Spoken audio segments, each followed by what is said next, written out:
Capes on the Couch podcast is for entertainment purposes only. Dr. Issues is a psychiatrist, but he is not your psychiatrist and does not have knowledge of your individual situation. For any personal mental health concerns, please consult your own healthcare providers.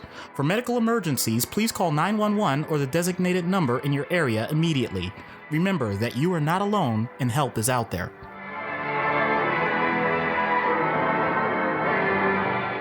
Hello and welcome to another Mental Health Avengers episode. I am Anthony Sitko, co-host of Capes on the Couch, and it is wonderful to be back here with all of these amazing, fantastic mental health professionals. Thank you all so much for taking the time this evening. It has been quite some time since we've all been in the same virtual room together. It's wonderful to see all your faces. Wish there were more of us, but scheduling and illness and things of that nature. But at least we're able to get 6 of us together in a room. So I guess that counts for something.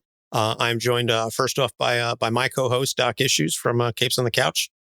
Hello, everybody. I will try and bring the energy, but I just saw half of my hospital. So, I have to ration it out a bit.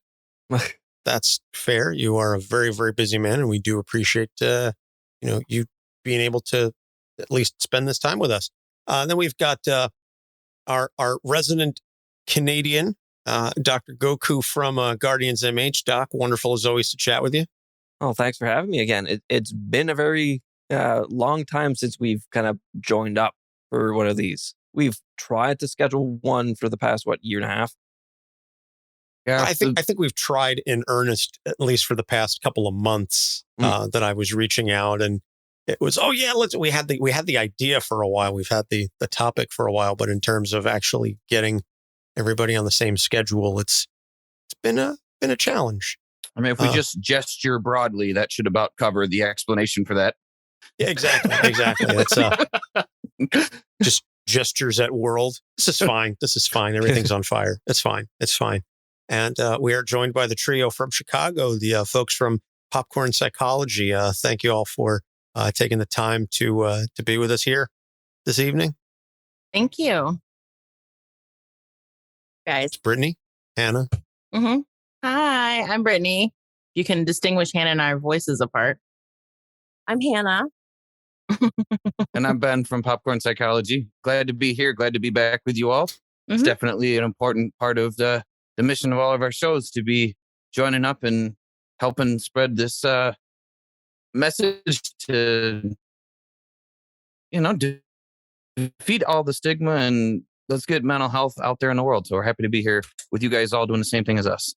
Yeah. Last episode we released was November of 2020. So obviously the world has changed quite a bit in that time span, and yet not changed. And yet a lot of the changes are not for the better, I would say. It's definitely a mixed bag in terms of emotions and feelings on how we're all going to handle everything moving forward, and whether there will be a world to discuss even in the next 20 years, or whether we're all just going to be, underwater or on fire.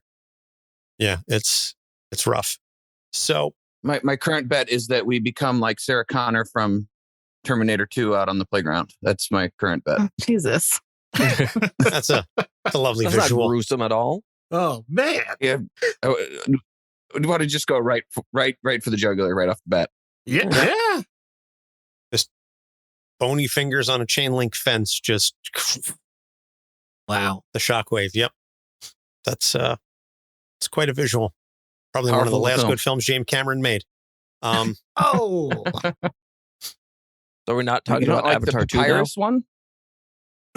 No. Oh, you mean Fern Gully meets Dances with Wolves Meets Pocahontas? meets the Smurfs? No, not a fan. You're not a fan of white guy shows up, adopts the culture, and then brings savior to people who could have done it all by themselves with their own culture? Yeah, Not white a savior fan of that? complex. No, not a fan of it. Saw the trailer in the theater when I went to go see the Doctor Strange sequel, and I yelled at the end, "Nobody asked for this." Studios and Top Gun money 2, asked which for I'm all this. about. Oh yeah, Top Gun 2. No, I know exactly. Nobody asked for a Top Gun sequel yet, but I am here for it. Okay, I'm seeing that in Apparently IMAX. had or has a 100% on Rotten Tomato. What has 100%? Top Gun 2. Really? A 100% on Rotten Tomato. That's an achievement all by It still itself. hasn't come out yet. We're still 2 weeks away, at least as of recording this. So we'll see if that number drops a little bit by the time the rest of the public gets to see it. But just for visual impacts. Anyway, we have gone wildly off kilter with this, as is the norm. So the topic that we are going with today is something that we discussed in our group Twitter chat. And we were kind of spitballing for stuff.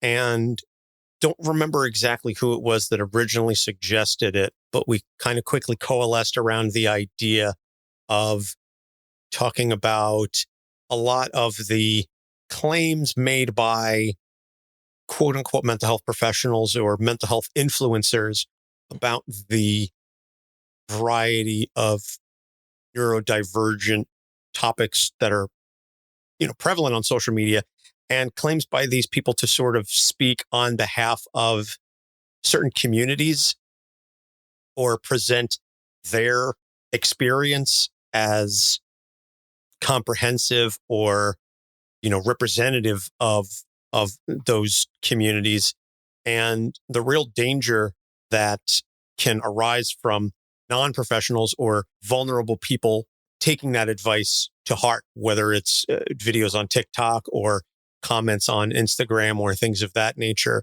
people looking to social media for guidance and insight into their own mental health issues rather than going to a professional who can speak to them directly about their specific needs and their specific diagnosis.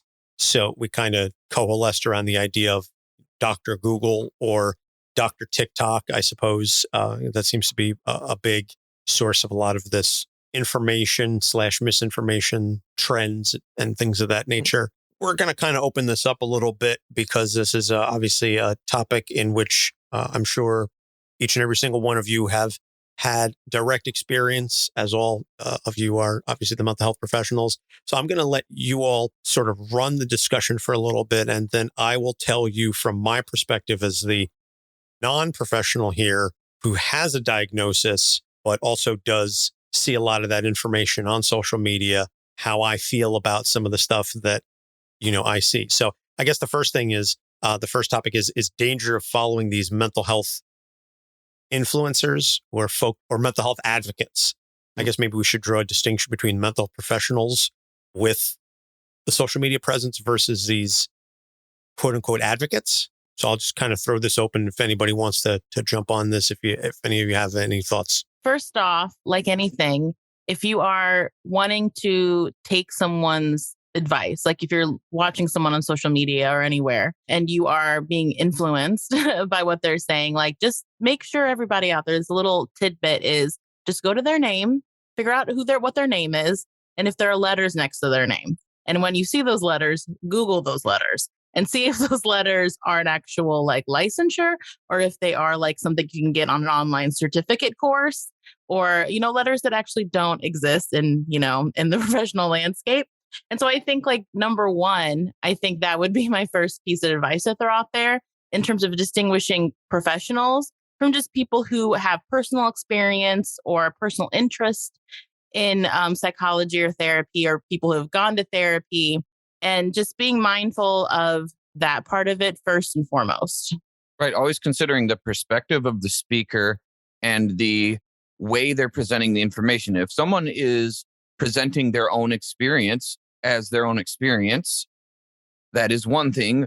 But if a person is just listing, as TikTok loves to do, where they talk while they list little, numbers, lists, hidden symptoms, right, and things like that, where they're representing themselves as a person who understands versus like just someone who has an experience and talking about what happened for them, what therapy was like for them, that's fine. But when it's, oh, I'm a person and here are some facts, and I'm 19 years old and read a textbook once. That's a big difference from talking to a professional that understands how to do differential diagnosing and understands the nuances between some diagnoses and what's a personality trait and what's a diagnosis, because those are very, very important differences. I've never met somebody that broke up with somebody who wasn't a narcissist, but TikTok sure makes it seem like everybody who's ever had an ex, that was a narcissist. And it's not true. And it's damaging. Because I think it started off with like the Dr. Google that came with WebMD. And I had these discussions with clients in the past where if you just list like 3 symptoms, like you have a bump on the toe and something else, you have toe cancer. And it kind of goes down that rabbit hole. And then there was the coming with YouTube, where there were these longer form videos, some of them really good, some of them kind of riddled with inaccuracies. But now with TikTok, because it's so readily available, and they are these 30 to 60 or 90-second clips that are highly engaging and that unfortunately sometimes prey on people that are extremely vulnerable in a vulnerable state or a vulnerable age range. A lot of people look at the production value of some of these videos and do believe that these people are professionals. The article that I shared, there was this discussion where, just like Twitter, we have like these blue check marks.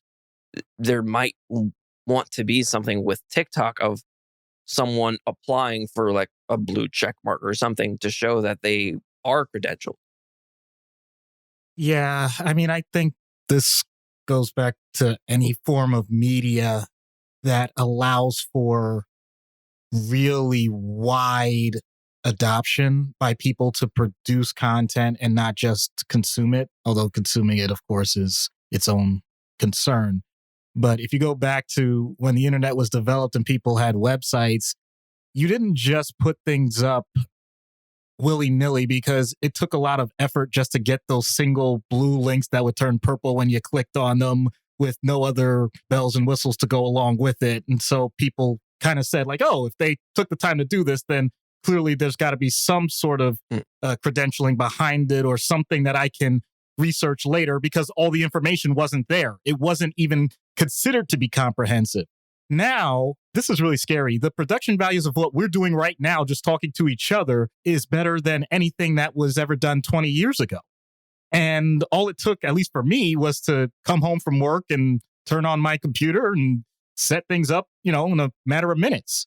And although I do have the license and the training to go along with what I'm saying, that part that allows for the access to the entire world to hear what I say is no different than a person with no resources, no education, no funds, no other motivation besides saying, I want to be heard. And so the incentives behind all of this, of going viral, of eventually getting monetized if you have a channel, of advertisements, all these things are way at the forefront of algorithms compared to any of the actual information that can be found. So that's really what scares me about all of this. And professional titles for some people can be rather confusing.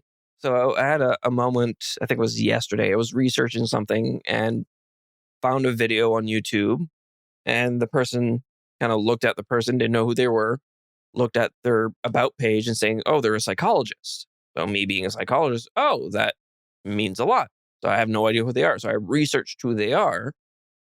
Well, come to find out, they are someone in Germany where they're calling themselves a psychologist, but psychologist in Germany is not a protected title. There's a good term. Ooh. Protected so for me, title. Because for me, psychologist in Canada is a protected title. The only person that can call themselves a psychologist is someone that has a degree and a license. But there, someone can call themselves a psychologist, and people wouldn't necessarily see the difference if they wouldn't look further or past that. And that just made me question. As it should, because some states also allow for people to be referred to as psychologists without the same protections that other states have. Like for our title of professional counselor is a protected term, but you can't call yourself a counselor without having a license, without having a degree. Although there's some goofiness with who can use the term counselor, but the reality that anybody can be a therapist. Therapist is not a protected term, and they can call themselves a therapist or a coach. Oh, don't get me started on coaches. Oh boy, here we go. I mean, I think that's a trend that I see on social media across the board. Like I would say more specifically like YouTube and TikTok. I will say off the top, I love TikTok. I spend a lot of time on a daily basis, too much time perhaps on TikTok. So I hold it close to my heart. And I think like a lot of things that have blown up, including like YouTube now and mostly before, I think when people get enough cred or enough attention in a niche thing like psychology or mental health or, like dieting, which is a whole nother thing. I think when people blow up on that, as a trend I noticed is someone will be like, I don't know, like executive assisting, and then they'll blow up on TikTok for their like hobby, like their niche interest of like doing life coaching on the side or like doing like health stuff on the side. And then once they blow up enough on social media, their full-time job will become a coach, quote unquote, for like the thing that they're getting kind of famous for. And so I think that's something I think to be wary of on these spaces is that I think what feels specific about, in my opinion, with like YouTube and TikTok is that there can be a great attachment to a person and to them as like an influencer. And so I think people will disregard the steps that go into or not even be aware of the steps that go into being a professional, quote unquote, around something because this person's like done their hours kind of on social media, proving themselves to their mass audience. Yeah, and that becomes like a comment war. Yeah. And then people get very protective of them. Yeah. Because I think one thing that I want to be pro this about is that I do respect and acknowledge how the social media has helped people have a more universal experience, especially in places where they may be a bit more isolated for whatever reason. And so I think it allows more diverse voices and, more isolated voices to be heard. And so I think because of that, and because people will still feel very seen by things they experience on TikTok and other places, that they do get very protective of these people that have a great like influence on them. And so I think that's what's hard about it too, is then it becomes hard to have like open dialogue around the credibility or the safety kind of even of them having these stances because people won't really hear that. It becomes like this almost like idolatry space. And so you can't really have an open dialogue about, is this appropriate to do?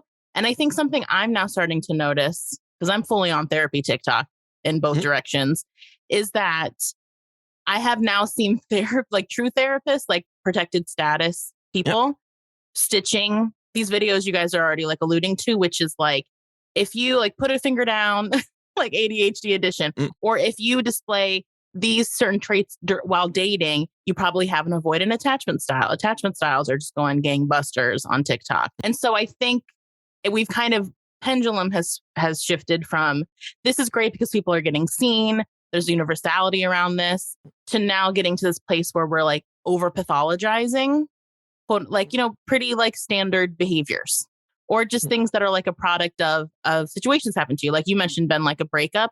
We're all not the quote unquote best or more regulated versions of ourselves when we're going through a breakup or things like that.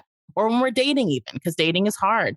And so I think what people or who we were in college or high school and we're dysregulated by hormones. Like I'm not proud of who I used to be, but that is not reflective of who I am, and that's true for all of us. And so being wary of over pathologizing those traits and behaviors and giving people basically like making people self-conscious of things that they don't need to be self-conscious of. So it's like swung the other way of othering things when it was, at the beginning, more of like feeling seen. And then sometimes a cigar is just a cigar. Yeah. Sometimes it is.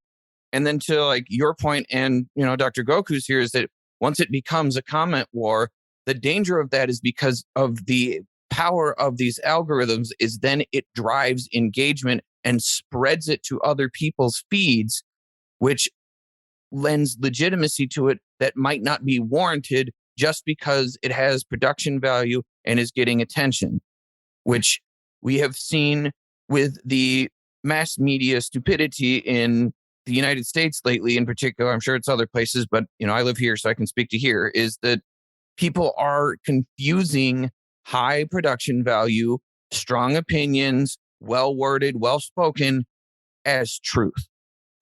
Well, not for nothing. Fact. That comes long before the internet. That's been one of the major issues of media and communication writ large for decades, if not centuries. I mean, I was a communications major in college, and I did extensive studies on the history of mass media. And I mean, you can go back to someone like Marshall McLuhan, who was writing in the 60s and the 70s that, you know, the medium is the message.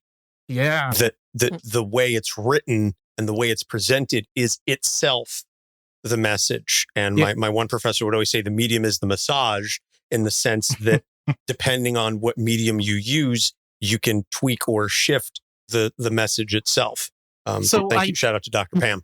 Right. So I think there's also an inherent barrier for mental health professionals, and I'll expand it to healthcare professionals in general. And I'm going to go from, of course, a medical doctor's view, because that's my training. Although we didn't have it as direct as I know the medical school classes that I see now do, we had a certain small allotment of our time indicating not just how we document in our charts, but when we do engagements, when we do speak to the public or speak to families or whatever it is, how we're supposed to protect ourselves. Like, you have to be careful. Don't make sweeping generalizations. Don't go so broad that you're going to disseminate information that can be misused. And so it was something that we weren't told, you know, by the way, get your message out to as many people as possible, and who cares what happens after that. We were supposed to be grooming people for only what they needed to know on a need to know basis, and keep it as focused as you can with whatever topic, similar to if you were teaching a class and you had to treat it with that level of respect. And now, thankfully, there are some people that are doctors or other professionals that are influencers as well. And I can tell you, at least when I do some of the searches in background, it can be a potentially great thing, and I support them. And it can be, I'll go ahead and give the name, TikTok Doc. The guy, this wasn't mental health related specifically. I even forgot what his specialty was, but he ended up, you know, becoming really viral because he would dance a lot on TikTok in between his cases. I think it was a surgical subspecialty. I may be wrong about that. But the point was, he got popular, and then he ended up with some sort of harassment case and is pretty much shunned for the rest of his career. So the fact that sometimes we look at just the short-term gains of the information that we're putting out there and not looking at the long-term consequences, I think is another thing. When you start labeling yourself as a guru, you know, I'm going to quote William Bernstein, who was a neurologist who turned to financial planner. And he said, the reason why people use the word guru is because charlatan is too hard to spell. So that's not Hammer's wrong. pretty easy, though. I was going to say that the guy you were describing kind of sounds like the milkshake duck phenomenon. Also, Doc, I was going to say, maybe given the current climate, grooming is not exactly the word that one would want to be using. Hey. Oh no, I knew what I was doing. See, once again, you're picking up on certain points. Well, that's fair. I was going to say, just jumping off of what you were saying, I think also people don't know that, like, ethically, if you are a trained professional, like you're talking about, ethically, you don't talk about quote unquote real people. Like, there's a reason why on our show, and I don't know if it's the same for like you guys on Capes on the Couches, we made a decision to not talk about real people that have lived in real life. And that's why, I don't know if anyone's ever noticed who listens to Popcorn Psychology, we don't do like movies based on real people. I think the closest we got was Fear and Loathing in Las Vegas, because that is a fictional character technically, but obviously very based on a real person who did die by suicide. And we made a point of saying in like that episode, like, we are not talking about Hunter S. Thompson that as a person, we're talking about this character that he wrote. And so it's because ethically it is inappropriate for us to diagnose and discuss real life people who we are not actively seeing as therapists. And if we were seeing them as therapists, that would also be inappropriate because that's confidentiality. And so I think also when I see people on TikTok who are diagnosing Kim Kardashian or like people on reality TV shows, like that is inappropriate.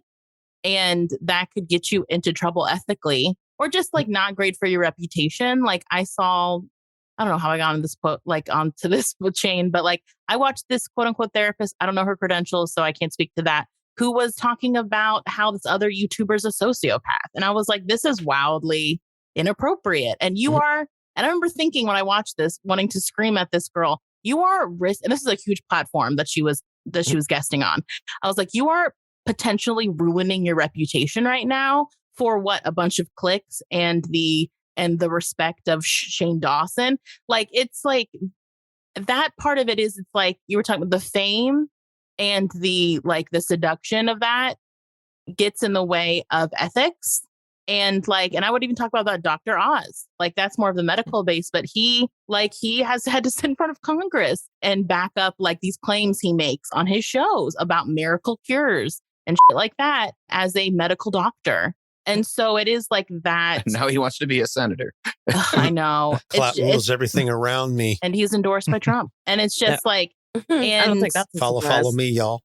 And so I think that's part of it too, is being mindful of, it's just sad to see people or professionals risk everything, in my opinion, for fame in some capacity, especially something like TikTok, where you can definitely make a living on TikTok and YouTube, but like that's rare probability wise. And so that's, I think, is also an indicator of a turnoff, guys. If you guys are also like cluing in on TikTok people, YouTube people who are making splashy statements and talking about real people, like they probably aren't a therapist you'd want to see.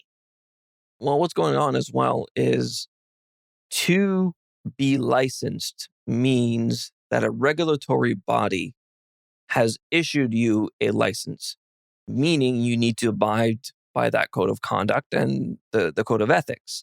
And if someone doesn't really like what you said or something happened in therapy, they can make a formal complaint to that regulatory body that gets then studied, and then you go through a panel. There's a whole bunch of things that's going on. Coaches, life coaches, or people that call themselves therapists that are not under regulatory bodies, they can say whatever they want, and there's no recourse for the general public to say, well, this is false information. And the age of responsibility is over. Yeah. Except for those of us that are regulated.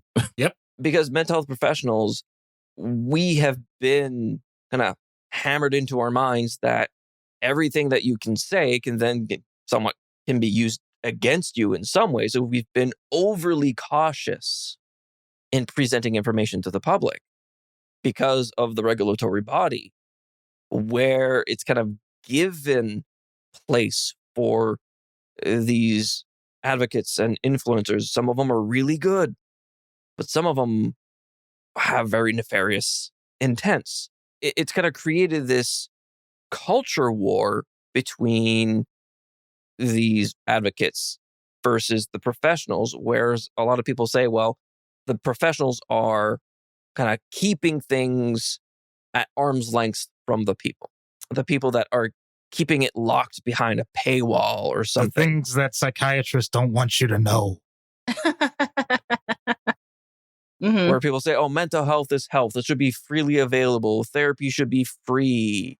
And agree, yeah, there should be more access to therapy, but people also need to make a living.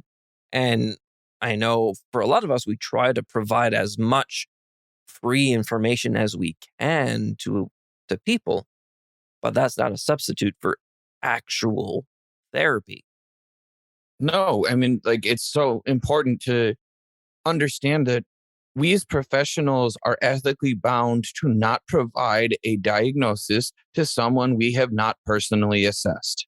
And that is a critical difference. And it's what like stresses me out when I see people like going on, whether it's YouTube Shorts or Facebook Live or TikTok or anything, and offering diagnoses of real people, even when there was the, I don't know, 150 professionals or whatever that all signed off that Donald Trump had narcissistic personality disorder. And I was just like looking at it going like, yeah, you guys, Like, I mean, I, have my opinions about that and, shared the criteria for narcissistic personality disorder with absolutely no context on my Facebook page. Went, yeah, you guys can read this and, decide what you want about it. But here's the information without any context whatsoever. Like seeing that happen, like made me groan because like, even if that's true, just ruined the legitimacy of our entire profession by diagnosing someone you have not personally assessed by a persona they present in the media and select sound bites. And that is irresponsible. Like, true or not, it's irresponsible to provide a diagnosis to people you haven't seen because then it cheapens the meaning of having a diagnosis or what diagnoses are even for. Because anyone can pick up a copy of the DSM. If you have a couple $100, you can get right, $200. Yeah, oh, man, they're expensive. Now the new one just came out. I was like, good old TR. Yeah, I just bought it and I was like, $200, really? Again? Yep.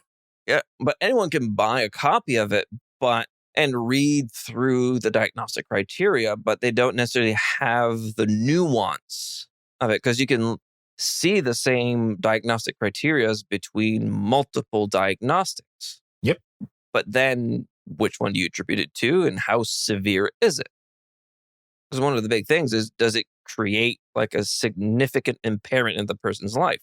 Ooh, I love that one. That's a big, important. And, I was talking to some clients about like OCD and talking about psychobabble. And a lot of people saying, oh, I'm so OCD because I do these things.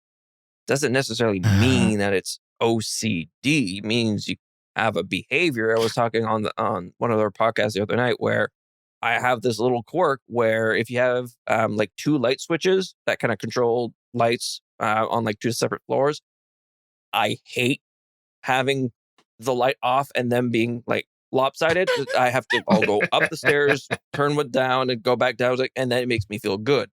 Is that OCD? No, by no means. It doesn't create any significant distress for me. And I can go about my day if I don't do it. But looking at the criteria, people say, well, yeah, that's a form of OCD behavior. I would say that's maybe a compulsion, perhaps. And I'm speaking obviously clearly as the non-professional here. I would say maybe that's a compulsion, but I wouldn't say it's obsessive. And certainly to the extent that it, within the parameters of the OCD, it is definitely not something that has a detriment to your life. I think we've spoken previously. I know we've had the discussion, at least on my show and perhaps amongst the Avengers, about folks who say, oh, I'm so OCD, et cetera, because, I like things neat and in a particular order. I have family members that are like that, people in my life that say, oh, that's part of my OCD. And I'm like, you don't have OCD. Don't conflate that. You just brought up something that I think is really important to this and goes back to the whole idea of, the dangers of saying one person doing this. And I know I already used the term guru, but when you use a term and it comes from someone that has enough clout that people listen to them, then all nuance is gone. That's a huge point to all of this. It doesn't matter the second part of what you just said, which was a great example. Just use the actual words of what you're doing rather than putting this other label that really is not meant to be just flung around by every person in the world. So if you really enjoy having things organized, just say that. There's nothing wrong with having the face value of what you're saying first before pathologizing it. And that is something that I think happens when you shorten the medium. I love podcasts because at least people get to expound more. And I have an inherent bias, of course. But things like TikTok and Twitter just mean that you get the bare minimum of whatever the topic is, and you have to make it as forceful as possible. So what are you going to say? Are you going to say, this is a quirk that I've noticed about myself? Or are you going to say, this is my dysthymia? I can't believe I started seeing that word thrown around. I'm like, okay, really? We're going there? We're just going to go ahead and classify everything about your moods that are supposed to be for prolonged periods of time. And because you said, this is my dysthymia when I'm washing the dishes and you have a sad face on it. Okay. I really don't appreciate sometimes how things just get ground down to the idea that you can do this all so haphazard. Yeah, I think for me, what occurs to me as you're talking, Doc, is I'm literally in my head going, TikTok made everybody the Jeff Foxworthy of mental health. The great current reference. Yeah, I'm sure everyone that's listening will get that. I think the thing that is, I think everybody's making really good points. And and at the same time, in this country, we don't have any mental health education. So part of the problem is that people are seeking education however they can find it. And as we have always known, since the internet has been created in general, there's always going to be shit that is not good for everybody. And I think that TikTok is just the latest thing. And at the same time, I'm still having meaningful conversations with my clients when they send me a TikTok that they want to talk about in session, and make sure that I clarify some things for them. So I do think it's tricky. It's tricky because I think it makes it very clear that people want more information and that people want to be able to understand. And unfortunately, like everything else that we have that is helpful in any way, people f it up.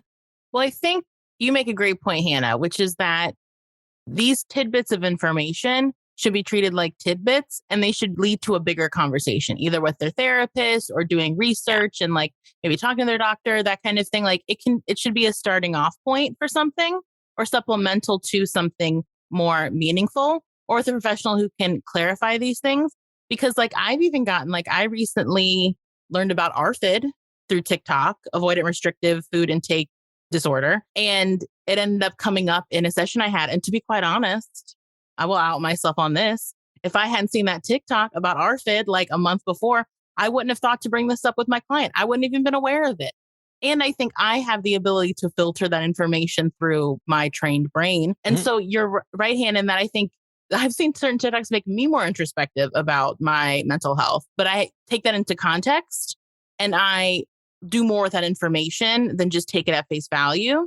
And I don't think it's wrong to get inspired by something you see on TikTok and then go with that. Because you're right, like it is a means of information. And I think that you're right. Like, I think it's a great point of like mental health is just not, we're still in the dark ages in terms of overall awareness of mental health. And I think because of that, we do see people latch on to terms and not quite use them correctly, which is a big part of what we talk about on our podcast. I'm sure you guys is as well, of like providing more clarification. I think the one I see most often now is, oh, she's borderline, they're acting borderline. Like to the point that, I mean, we have a TikTok, Popcorn Psychology, that I run. And I had to make a little PSA after like our Regina George Mean Girls episode, like TikTok, because people were just, we didn't even mention, I don't think we even mentioned borderline in the TikTok itself. And people were just going back and forth about borderline personality disorder in the comments and being really like vilifying it a lot. And then people were coming in like getting like who had probably borderline or loved someone with borderline personality disorder and were getting really upset. And I had to make a PSA of like, we have to be mindful that real people have these diagnoses. And it's not just like a fun term to throw around or a way to feel smart because you know something savvy or about mental health. Like there are real people that have these diagnoses who are full human beings. And so we always have to be mindful of that, because I think the irony is, and where I kind of feel for this, is that I think people are learning more about mental health because they're trying to decrease the stigma. And then ironically, sometimes weaponizing that information, and that increases the stigma. And so like I had to make a point on our TikTok of like the mission statement of our podcast is to decrease stigma on top of the improving on awareness. And so we have to be mindful of the way we're using this information and repeating it. And like the groups that we're in, it's like that thing where you should always assume that there's someone in the group you're talking like that has experienced the thing you're talking about. And if you think that way and that makes you pause, that should be all the information you need to know. And I think that's also the other part of this is just like the wall you can hide behind on the internet of like, you can say things on the internet you wouldn't say to somebody's face. And so also I think that encourages sometimes this behavior of like, I'll talk mad shit about borderline personality because I might even have a PFP, like a profile picture where people can, you know, even see what I look like. much less like confront me in a way that feels truly challenging. I think one thing that happens as well is people and the general public's perception or maybe lack of understanding about the mental health field and professions. Whereas there are so many different types of mental health professionals that a lot of people get confused. I've had to clarify this to many people quite a number of times in terms of what's the difference between a psychologist and a psychiatrist, and the difference between a psychologist and a counselor. But people don't really have that understanding. But there's also this perception of, well, psychology is not a real science. So it's still, it's common sense, or there's no real backing. So they feel that they can talk about it because it's not as rigid or structured as, say, like a blood test or looking at certain enzymes for a certain diagnosis. And in the article that I had shared, I would really encourage a lot of people to read the article. It's called On TikTok Mental Health Creators and Are Confused for Therapists. This is an article on Mashable. And there was a quote by one of the counselors there mentioning that you wouldn't ask an astrophysicist to really sit down with a flat earther, or you wouldn't ask a physician to sit down with a naturopath. But people are asking mental health professionals to sit down with these creators and these advocates to kind of hash it out, to kind of see both of them as legitimate as one another. And again, there are quite a number of mental health advocates that I really admire, that they're doing great work. But a lot of what they're talking about is funded in research. They take the time, they ask mental health professionals, I want to talk about this. What's your opinion? They have mental health professionals there to discuss certain points. So they understand their limitations. And just because we are licensed doesn't mean we know everything. By all means, I know how little I do know. And I'm not afraid to say it in session. A client will tell me something. It's like, you know what? I have no idea, but I'll research it and I'll get back to you. Well, that's a wonderful point. I'm certainly glad you do that, Doc. One of the things that I wanted to say in reference to what Brittany had been saying prior is, talking about these things that are jumping off point. Treat it like you would Wikipedia.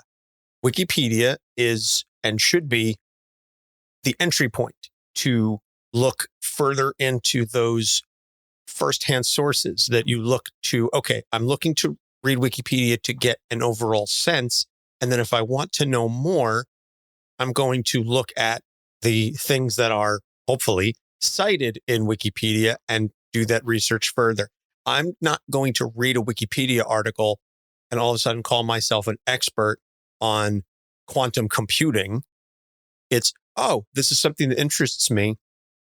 And because I am a hyper generalist in my method of thinking, credited in large part to my ADHD, which is something I'm sure that we'll get to, later on in terms of when I sort of discuss my experience with social media and neurodivergence and things of that nature. I like to know a little bit about everything. It's very difficult for me to do a deep dive into any one particular topic, but I will read articles and just go on a wiki walk all over the place and have, 17 tabs open because I've started this. And, okay, I'm going to read about that in a second. Right click, open a new tab. All right, let me finish this one first. And then I go to the next one. Right click in new tab. And then by the time I'm done, it's, 3 hours later and I've read, 72 different articles about any myriad of topics.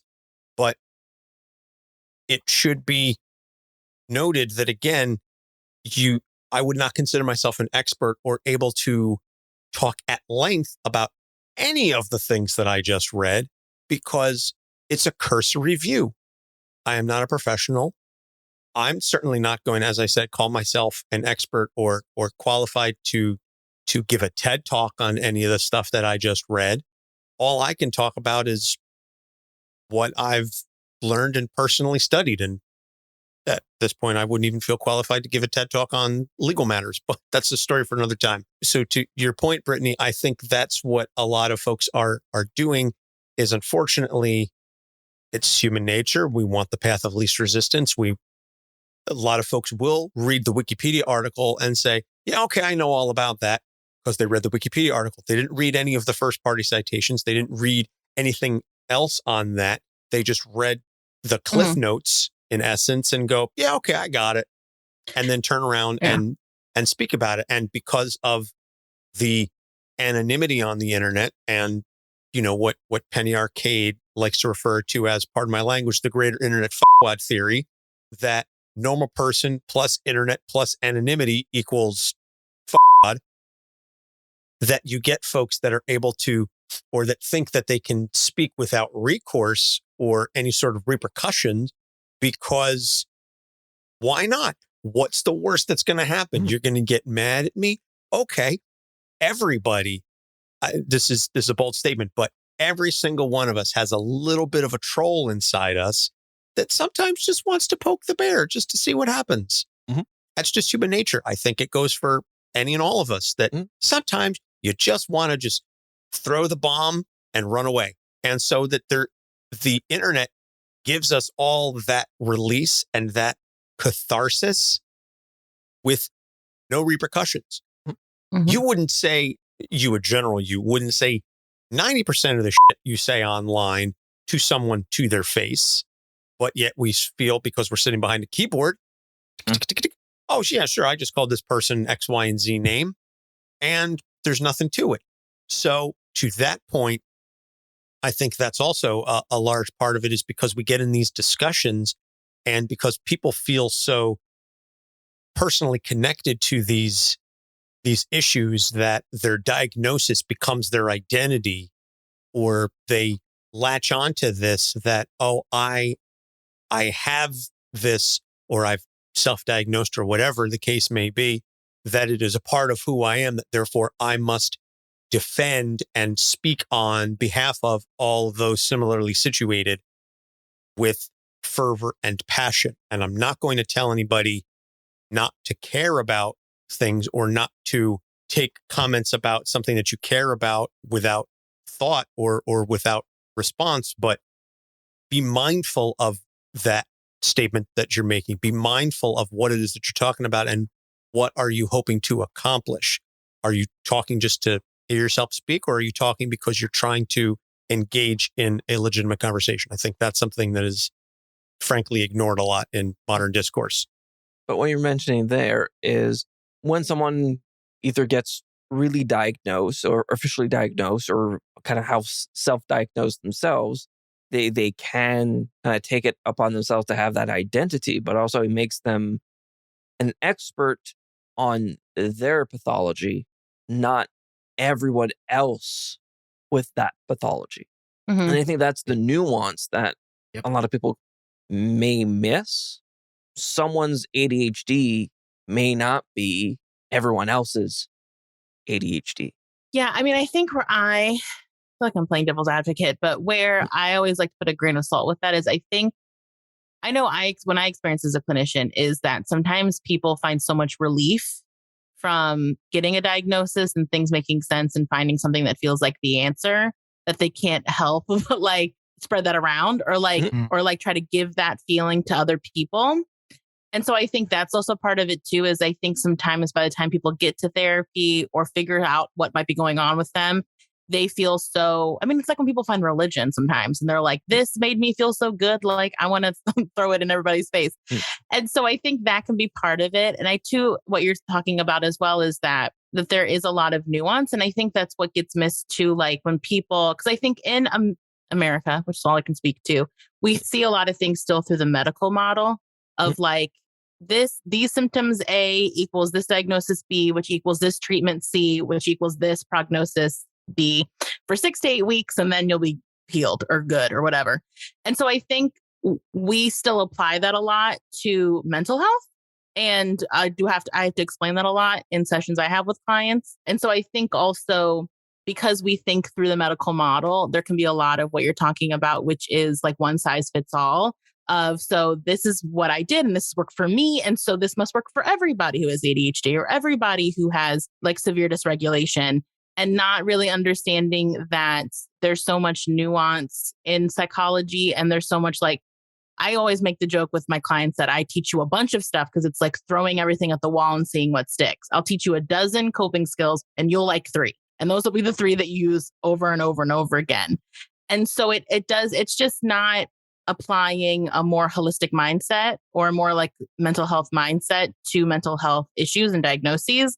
Instead, putting that medical model that I don't think we're very cognizant that we do onto mental health. That's why, like, also I think people think that they can like self-diagnose too. And that's the WebMD kind of mindset. It's also why my mom, I love her, but my mom said, why do you need to go to therapy? You're a therapist. Don't you know what to do?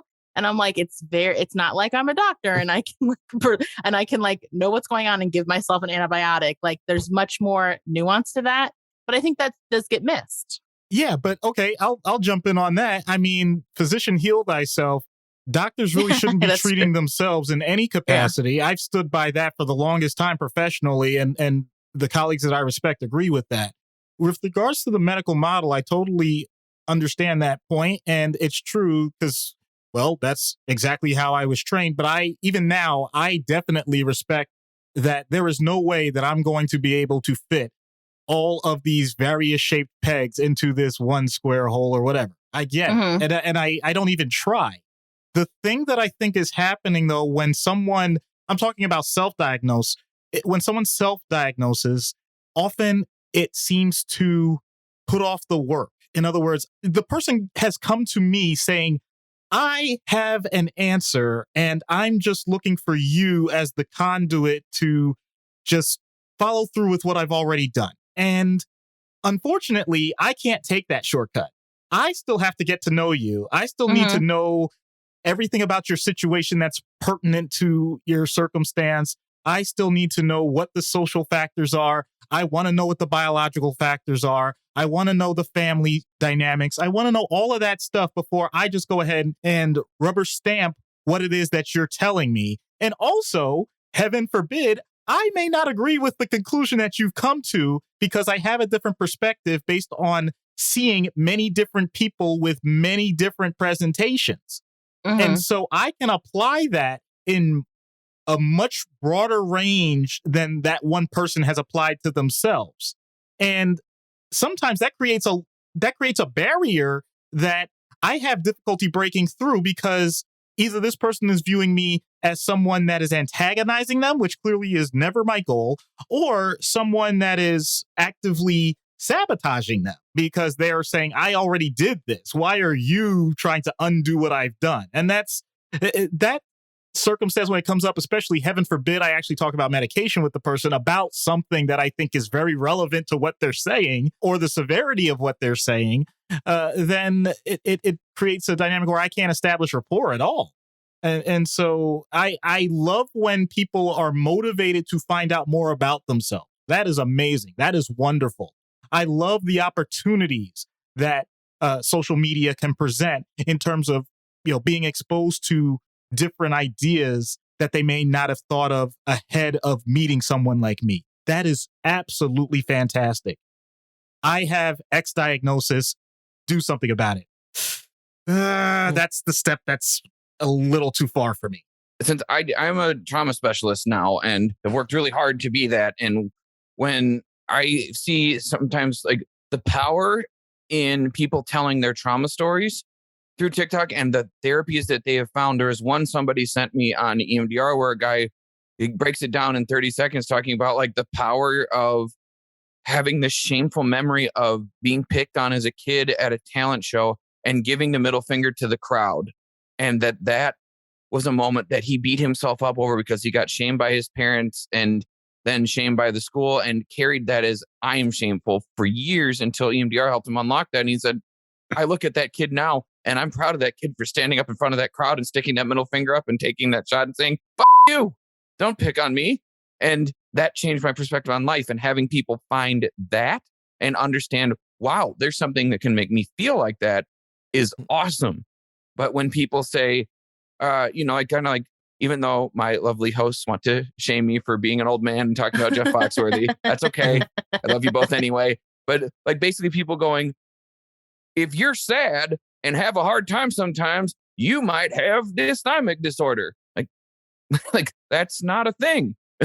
Like if you're sad sometimes, you're a human being who is sad sometimes.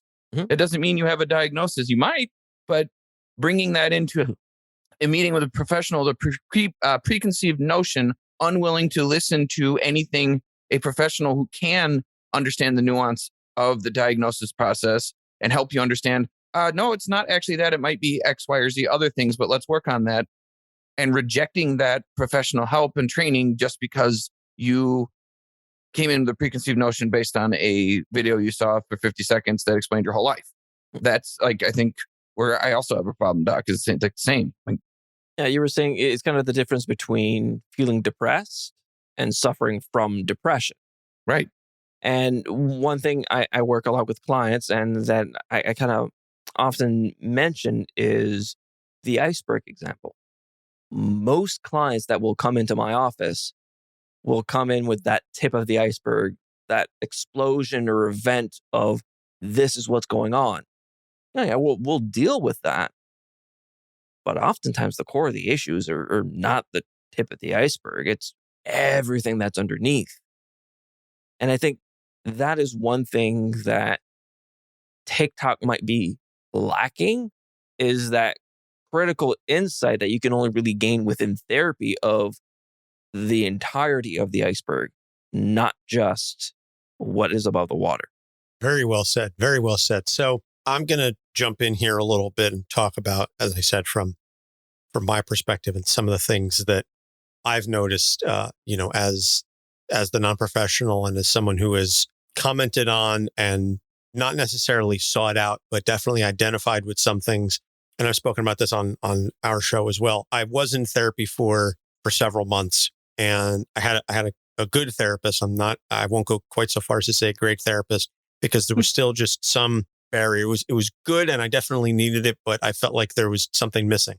And so early on, it was after maybe 2 or 3 sessions, she had said, I'm diagnosing you with generalized anxiety disorder because I feel that that's a large part of your presentation. And so I said, well, one of the other things that I've been, I guess, mulling over, to everybody's point in terms of self-diagnosis, is I said ADHD is something that I feel I kind of present with, and looking back on my life over the past, at this point, almost 40 years, I feel that there's a lot there to unpack. And she's like, you're close, but I don't know that I would say you're all the way there.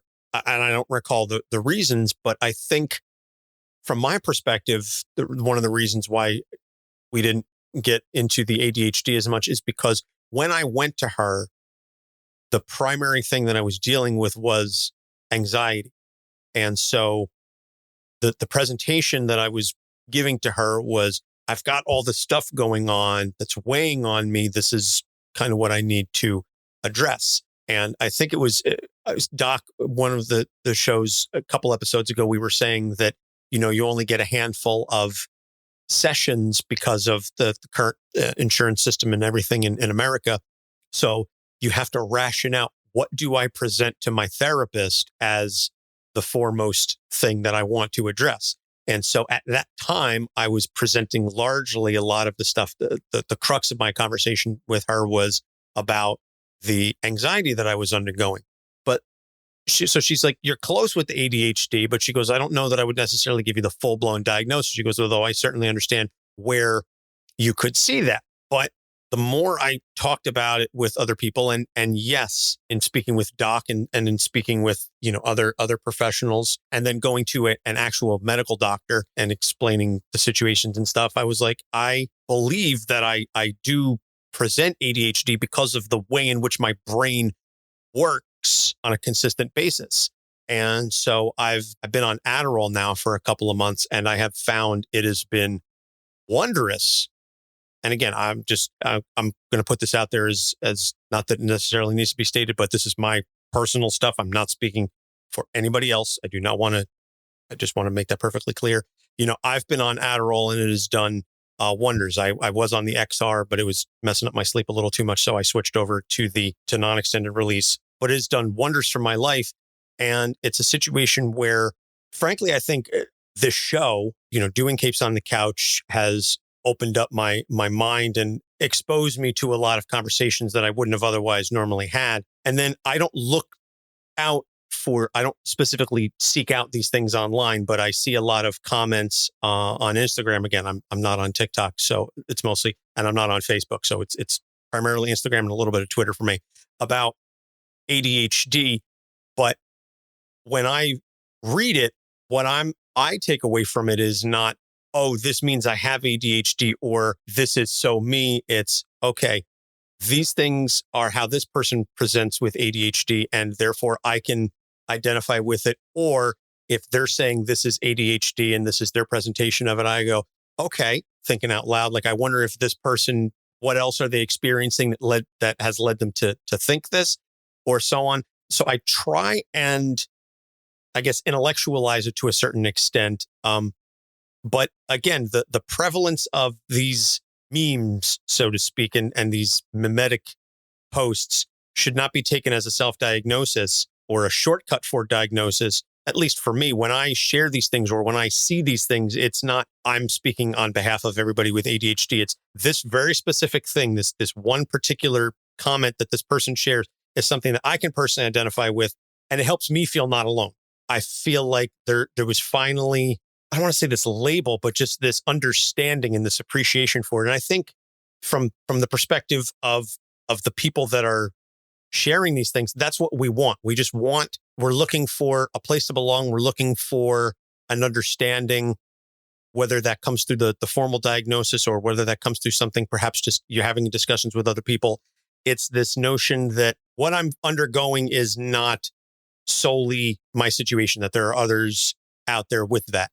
And so, it's a long ramble, and I apologize for sort of, monopolizing the last several minutes, but I think that speaks to just the human nature of all of us to want to seek commonality with these certain things. And that if I'm suffering, it may not help alleviate the situation entirely, but it helps soothe a little bit to know that I'm not alone, and that there are other folks out there similarly, struggling or going through these sorts of things. So I'll end it there, and I'll sort of let you all talk about how what I've done was horrible or whatever it was. Okay. I'm self-deprecating. You get my point. No blame there. I'll let everybody else talk. I'm just going to say, in case anybody in the podcast universe is wondering, no, I did not treat Anthony, and no, I did not make the diagnosis. Nope. I didn't write a prescription. I didn't do any of it. Okay. So that was not my involvement. He's my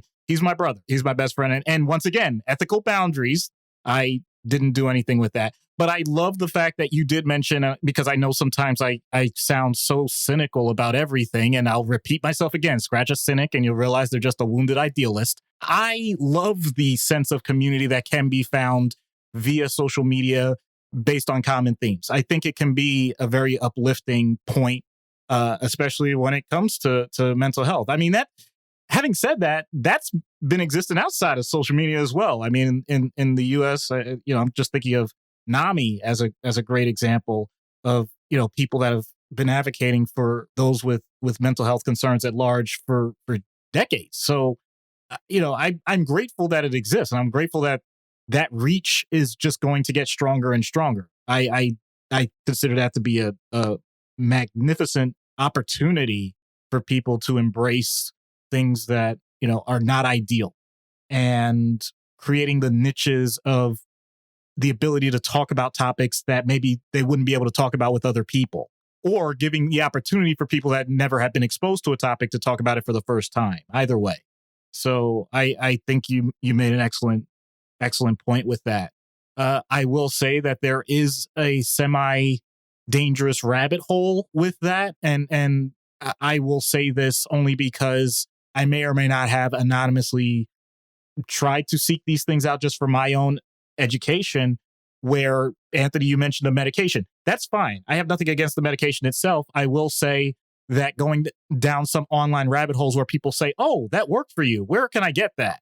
Besides going to the doctor, or hey, my mother-in-law takes such and such, and I think it would really help for me. How do I convince my doctor to give it to me? Like there are so many alternative opportunities for mismanagement that I just want to give that caveat. And I think overall, I do think it's a positive thing, like you said. And there are just these underlying concerns that without knowledgeable consideration and collaboration with either professionals or people with just good ethics, it can really lead to some strange places.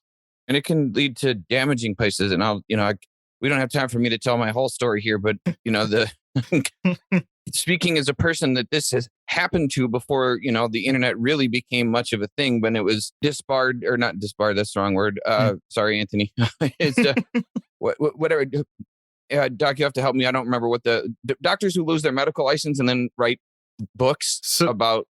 Oh, I mean, I'm not going to name names. I'll be honest. I forgot the term myself. Like, I don't know if there's actually like either suspended or revoked. I mean, right. Like people who have left the medical field or had their licenses revoked or whatever, but then write books. And like, as a child getting diagnosed with something and then taking medicine that ultimately, I'm pretty sure that doctors were steered in a direction by that kind of information that resulted in me having damaged kidneys. For something I don't have. I was going to say, I can almost guarantee you I know what it was, what medication it was. Like, that's a real obvious answer. I'm not going to go into it. Okay, it's your story. It's just, that's horrible. I'm so sorry. I mean, I appreciate that, but I think that for me is why, like, Anthony, your story and Doc, I appreciate you, is that like that is so important that we understand that you don't walk in with this preconceived notion of something you read somewhere or heard TikToks about in today's world, and then convince yourself and argue so much that you come in with a pre-armed, preloaded set of symptoms that you are convinced is that thing. Because like Anthony's story, like anxiety and ADHD present a shit ton like each other. They really do. Inattentiveness from anxiety presents a lot like each other. And people who have ADHD and depression can look a shit of a lot like bipolar disorder. And it can be really difficult to see the nuances between. And if you convince yourself that that that's what it is and create the argument for it, like professionals can be swayed by arguments that go like, yeah, that does sound like that. And that can result in inappropriate treatment. And it is important that we walk in as an informed consumer of medical and mental health services, but also not to the point that we're going to railroad the process and color the picture that's being presented to the professional inappropriately, because it is hard for us to see beyond what parents and people and partners tell us that they see in their loved one. And we only see them in a limited capacity. So I think it's really important to recognize that we can do better of coming in informed, but not trying to dictate, no, this is my diagnosis, this is what I have, because it may not be true. And that could result in inappropriate treatment that is ineffective and causes a lot of frustration for years.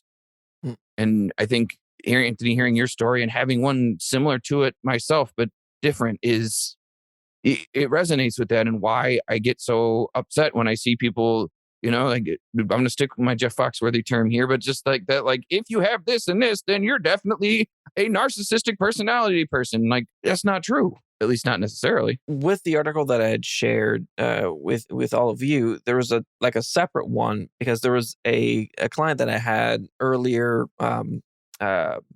in mid to late 2021, where they had presented as someone with DID. And the more and more I digged through a lot of things, the more they had talked about how they came up with their own diagnosis, which was seeing like DID TikTok and DID YouTubers, where it really colored the way they were presenting a lot of their symptoms. And it kind of made me go down the rabbit hole of DID TikTok and DID YouTube. And there is this whole subculture within DID on these platforms that, one, it's good to present information regarding this diagnosis, but two, is very harmful to the individuals that really have this diagnosis, where a lot of the people that are presenting as don't necessarily meet a lot of the criteria. And it creates a lot of confusion, certainly now in COVID, and certainly with a lot of people that are watching these videos, which are early teens, late teens that are searching for an identity. Then it colors things considerably. One of the things that really caught me off guard was learning about fictives and factives, which is something that I had never heard about and something that I had ever been taught. So a fictive is a alter that is a actual fictional character. And then a factive is an alter that is a actual person, like a actual real person, a real celebrity that the person then has an alter of that person, which make me go down a whole rabbit hole there. It is a whole rabbit hole, and like it frustrates me a lot when I see people like interacting on the internet is like the conversations that different alters have, and that people who do that because they think it might be fun to audition different parts of their personality and write as them and have acting exercises.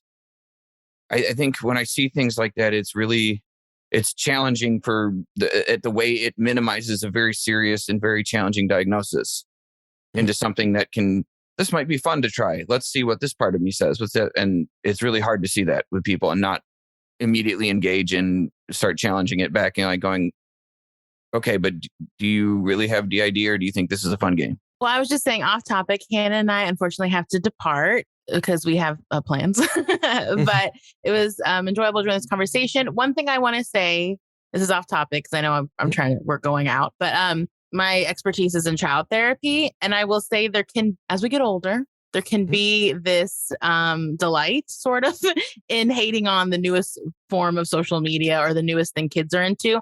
And one thing that I really took from my training and my advisor, who was a few generations older than me, was that you always have to know what is popular and you have to respect it and you have to invest, you have to like be engaged with it. And so part of why I got TikTok is because all of my teenage clients had TikTok and even younger clients. And so I think we can make fun of these newer medias, but I think we have to get involved with them if you're going to work with kids, especially. But I think now TikTok's like everybody. And so it's like, it is good as professionals to get engaged with the things that everybody's engaged with, so that you also know what they're talking about. And also it can help build rapport. I'll tell you, the way that teenagers look at me when they make some sort of joke that they think I don't get, and then they don't know that I am so on TikTok, and they're like, oh, you know that, Brittany? And I'm like, oh, you better believe it. So I'm hip with it. That can create a shared dialogue as well. And also, I think going back to the teenage thing, I love teenagers. I've worked so much with teenagers, but this is something adults do as well, which is that I think the over-identifying is a way to over-intellectualize and over-analyze our mental health so we don't have to feel our mental health and actually be vulnerable with our mental health. And so whenever I have a client who has become a little therapist of their own, part of that is a defense mechanism to not really get down and dirty and open and vulnerable with what's going on for you. And by overanalyzing your symptoms, over pathologizing, it's actually a way to be guarded. And it's a slick way to be guarded because you sound like you're really in it and you're really into mental health and you know what's going on and you're all over it. But really, that in and of itself is a way to protect yourself and to defend against being more vulnerable.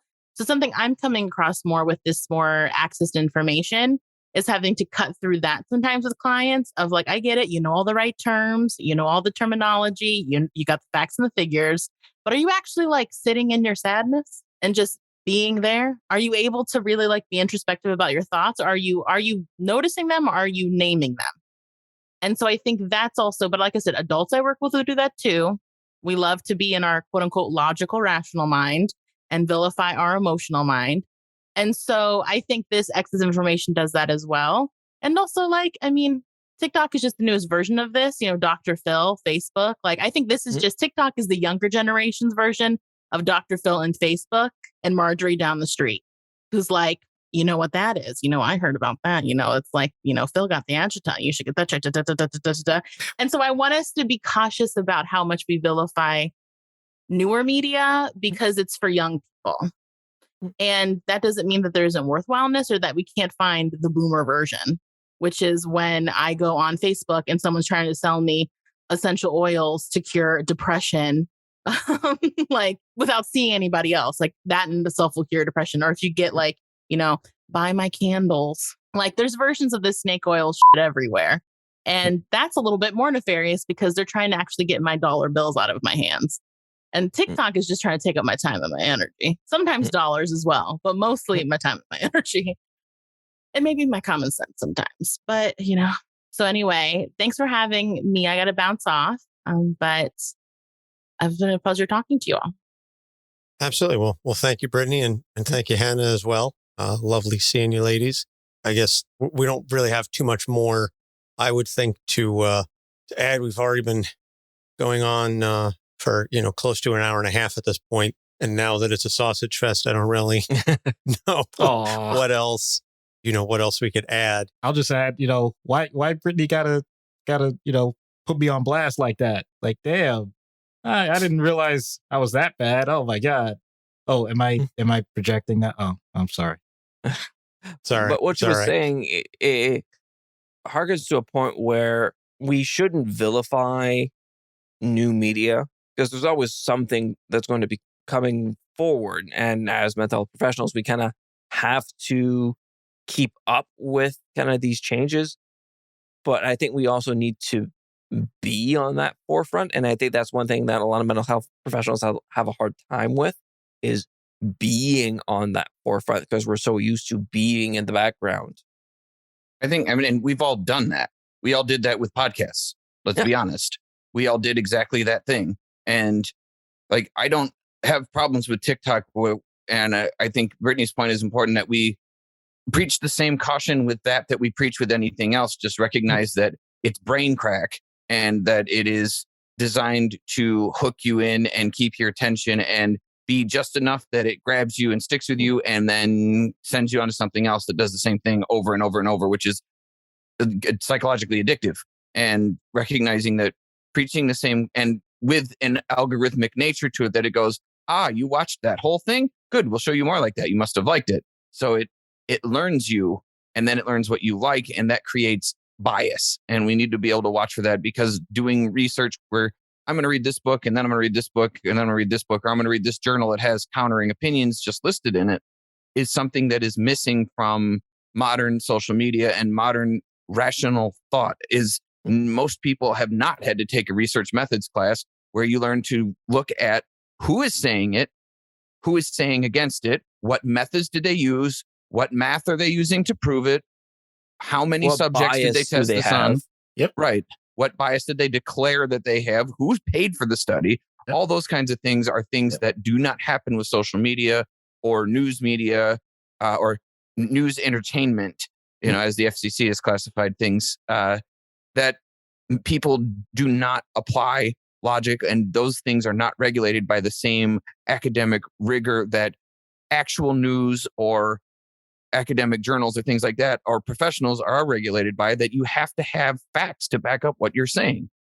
And TikTok and social media don't have that. Because there are a lot of TikTok creators that I really do enjoy and love and have actually mentioned to clients because they're licensed mental health professionals. They put out great content, which I feel that clients could really benefit from. But these are people that I have watched a lot of their videos, kind of researched who they are, kind of they back up what they claim. And they are experts in that field. You're absolutely right. I mean, it's a little frustrating because I'll use the older examples. So, mind you, I'm probably the least qualified person to talk about any of this because I'm just not a social media person at this point. But on Twitter, I do have, journals that I follow. I have certain sources that I follow.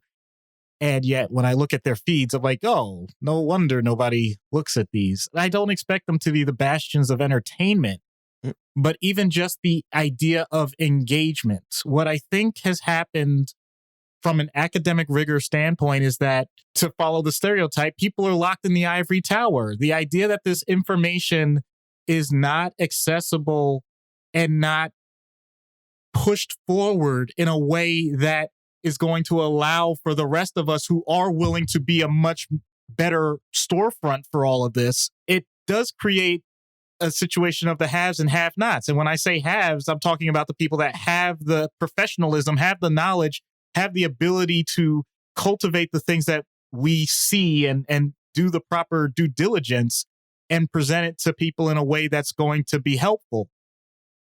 Until that gap gets a bit better, I'm not sure we're going to make nearly as much headway as we could. And I'm not putting that on anybody else. I'm saying that about ourselves. I'm talking about my American Psychiatric Association. I'm talking about organizations that will, put like these headers of how important mental health is. And yet when we have local meetups for things or they're advertised and I'm advertised as a speaker or something locally and I try and ask them to promote it, it's like, yeah, but we don't have anybody available. Like, are you kidding me?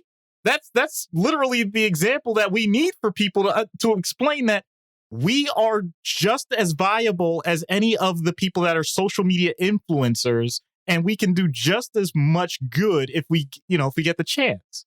And yet it's kind of lacking in the time. Yeah. Because like you were saying, it's kind of locked in that ivory tower and extremely bland. And the information is also criticized by people who in the ivory tower sit in the darkest, deepest room in the basement on hot chairs with iron spikes, drinking coffee all day with no bathrooms anywhere near them. So like it's so bland and critical and that it's not even accessible. And then they want to charge you $150 a month to read it. It's really a shame. And actually, I'll just give a brief example of this. So I'm a member of the Black Caucus for the American Psychiatric Association, and someone mentioned having a panel on Black Panther. Now, anybody that knows me at this point, I'm all about it. I'm like, this is great. Meanwhile, I don't want to promote ageism here, but one of the older members just said, like, quote him, he's like, I'm sick of this shit. You guys need to grow up. Like, it's that's painful. That was legitimately painful, because I felt like, and this person was in a position of power, and I felt like you just took one of the best opportunities we have to connect with a massive audience, which we, of course, on this video chat know, and you just flushed it down the toilet. The entirety of the geek therapy movement. That's what we do. That's what Popcorn Psych does. That's what your show does. That's what we all do. We're the mental health Avengers, for God's sakes. Like, there's so much of it. That's Dr. Scarlet and superhero therapy. As you said, the whole geek therapy. Yeah, geek therapy, geek therapeutics. There are clinicians that, and I'm doing the training now to become certified in it, where you are learning these ways to intervene and bring characters for people to relate with that speaks to them. And again, being a white cisgendered male, I can't speak to how someone in the Black community can really gravitate towards a character like Black Panther and how important that character in that movie was for an entire generation of people. Yeah. And my point even wasn't even necessarily to be that granular with it, but just to let the audience that's listening to this know that it is fair to say that not everybody is going to understand how we're trying to get the message across and how we're trying to, eliminate the stigma. We're doing the best we can. And I know that the other professionals that I work with that may not understand in totality what our podcasts are about and everything else. They want to help too, but they don't know how. And what I'm talking about now is not just the chasm of new technology. I'm talking about just the chasm of engagement. And that is something that I think the current mediums are doing better than ever before. The level of engagement that you can have with anybody about any topic is now exploded. You're not getting the toothpaste back in the tube. So if someone wants to go down whatever rabbit hole they want to on their phone or on their tablet or on their computer, whatever, they can do it. And like it or not, they're going to come armed when they see you.